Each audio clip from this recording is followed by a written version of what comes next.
অর্থাৎ রেখে কথা বলতে হবে। উনি ওনাকে দিয়ে চলচ্চিত্রে যারা আছে তাদেরকে টেনে উঠানোর কোনো কায়দা যায় কিনা? উনি কি মনে হয়? চলচ্চিত্র অঙ্গনের মানুষদের উনি টেনে উঠাবে কেন? ওনার মেকআপ ম্যানটা আপনার বোম্বের, ওনার ইয়া ডিউপিটা হচ্ছে আপনার ধরেন বোম্বের। বাংলাদেশের কোনো আপনার টেকনিশিয়ান তো উনি নেয় না, তাহলে ওনার মাধ্যমে টেকনিশিয়ান বা বাংলাদেশের শিল্পীরা কিভাবে হবে? ওনার যতগুলো ছবি আছে প্রত্যেকটা ছবির মধ্যে আপনি দেখবেন যে 70% উপরে আপনার মানে বোম্বের আর্টিস্ট। বাংলাদেশের কি ধরেন এই একজন দুইজন। এক সাকিব চলে গেলে তাহলে চলচ্চিত্র ইন্ডাস্ট্রি কি অন্ধকার হয়ে যাবে কিনা? সাকিব ভাই সিনেমার জন্য অনেক বড় একটা ভূমিকা রাখছে। উনি চলে গেলে চলচ্চিত্র অঙ্গন অন্ধকার হয়ে যাবে, এই কথাটা আমি বিশ্বাস করতে চাই না। কারণ দেখেন, মান্না ভাই যখন ছিল, যখন মান্না ভাই মানে এক চিটিয়া উনি অভিনয় করছে, তখন কিন্তু মানুষ বলছে যে মান্না ভাই চলে গেলে চলচ্চিত্র মানে মরে যাবে। তখন কিন্তু শাকিব খান হাল ধরছে। অবশ্যই অবশ্যই এবং অবশ্যই মান্না ভাইয়ের পরেই কিন্তু শাকিব খানের জায়গাটা হয়েছে।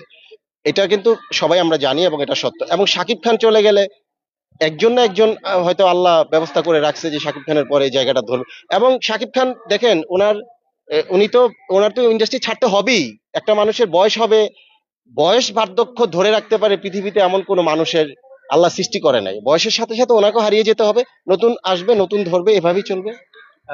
আমরা বেশ কয়েক বছর দেখছি যে প্রিয়তমার পরেই সিনেমার একটা রমরমা অবস্থা। শাকিব খান যদি তো অন্য কোনো সিনেমা ব্যবসা সফল আমি যতদূর জানি হয়নি।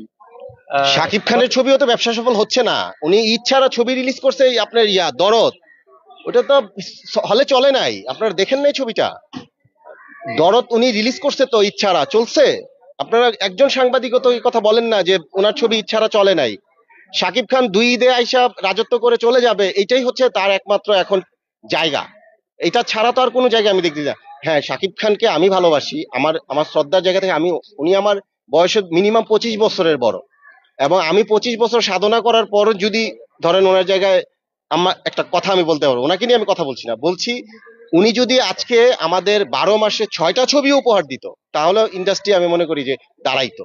উনি 6টা দিত, আমি 2টা দিতাম, আরো যারা আছে তারা 4-5টা দিত। এভাবে কিন্তু প্রত্যেক সপ্তাহে যখন নতুন নতুন ছবি আসবে, তখন কিন্তু হলের দর্শকগুলা চিন্তা করে যে না, আজকে ছবি রিলিজ হবে। এখন মানুষ মাথায় ঢুকে গেছে যে 2 ঈদে ছবি রিলিজ হবে, 2 ঈদে হলে গিয়ে ছবি দেখবে। রাসেল ভাই, আমরা ওই ছবি রিলিজের কথা বলেন, রিলিজ মোটামুটি হচ্ছে আমরা যতদূর হুম, জানি। গতকালকেও একটা সিনেমা চলছে, আলী সিনেমা। হুম, তো আমরা মিরপুর সনি হলে গিয়েছিলাম, তখন দেখতে পেলাম 8 থেকে 10 জন। হুম। তো এইভাবে যদি চলে একটা ইন্ডাস্ট্রি কি ধরে রাখা সম্ভব কিনা? শুনেন, আমি কিন্তু প্রথমেই একটা কথা বলছি, এই একই কথা কিন্তু বারবার বলতে হচ্ছে আপনার। সিনেমা, আমরা যারা সিনেমা দেখবো, যারা সিনেমার দর্শক, তাদের সাথে গল্প ছায়ার মতো মিশতে হবে। এখন যে গল্প, এত ডেডিকেটেড গল্প এবং এত উচ্চমানের গল্প সাধারণ মানুষ বুঝে না। এবং দেখেন,